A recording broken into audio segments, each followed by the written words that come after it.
As-tu déjà ressenti le désir ardent d'être la priorité dans la vie de quelqu'un d'autre? Eh bien, aujourd'hui, je vais te révéler un secret puissant, le pouvoir de la psychologie stoïcienne pour devenir incontournable. J'ai appris que pour être considéré comme prioritaire par les autres, il ne suffit pas de le désirer. Parfois, cela peut même conduire à la frustration, n'est-ce pas? C'est là que la philosophie stoïcienne entre en jeu. Dans cette vidéo, je vais te guider à travers les stratégies psychologiques stoïciennes qui peuvent non seulement te rendre incontournable, mais aussi t'apporter une sérénité intérieure inestimable.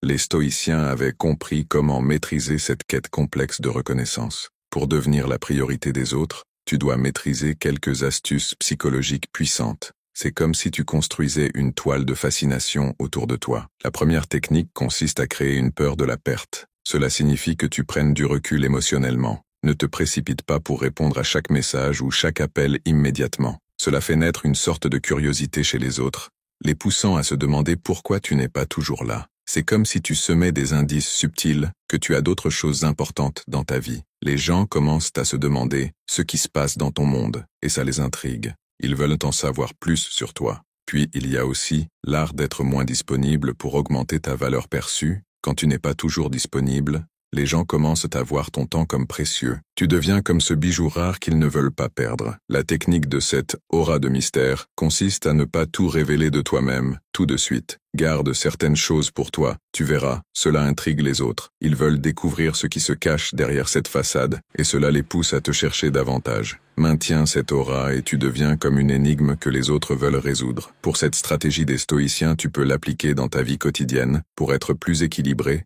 et séduisant. Il s'agit de ne pas toujours prendre l'initiative de la communication et de se concentrer sur ton propre bonheur personnel. Lorsque tu ne prends pas toujours l'initiative de la communication, tu donnes l'occasion aux autres de montrer leur intérêt pour toi. Cela crée un équilibre dans tes relations, car tu n'es pas le seul à toujours faire le premier pas. En ce qui concerne ton bonheur personnel, cela ne signifie pas être égoïste, mais plutôt être une personne épanouie. Quand tu es heureux et équilibré, tu deviens naturellement plus séduisant pour les autres. Ta joie de vivre se reflète sur toi. Pour cette dernière technique puissante, tu dois être prêt à prendre une décision difficile, celle de t'éloigner de quelqu'un qui compte beaucoup pour toi. C'est normal d'avoir peur de cette idée, car cela peut être déchirant. Cependant, c'est aussi une étape cruciale dans ta quête de respect de soi. Avec cette action, tu envoies un message fort. Tu n'accepteras rien de moins que ce que tu mérites. Tu montres au monde que ton estime de toi est importante, que tu mérites le respect et l'attention qui te sont dus. L'idée ici, c'est que tu ne te laisses pas piétiner ou sous-estimer. Tu es prêt à faire ce qui est nécessaire pour maintenir ta dignité et ton estime de toi. Même si ça peut sembler effrayant, rappelle-toi que c'est un acte de courage, un acte d'affirmation de soi. Tu es prêt à t'éloigner pour montrer au monde que tu mérites le meilleur.